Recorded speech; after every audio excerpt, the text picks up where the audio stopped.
everyone.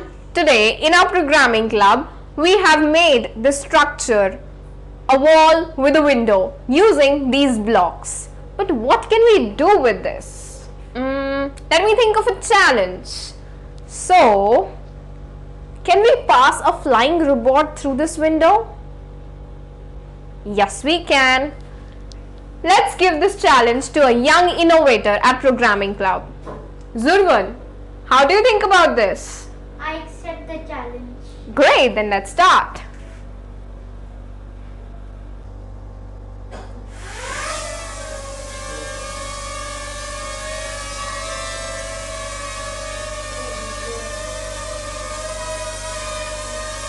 Little up.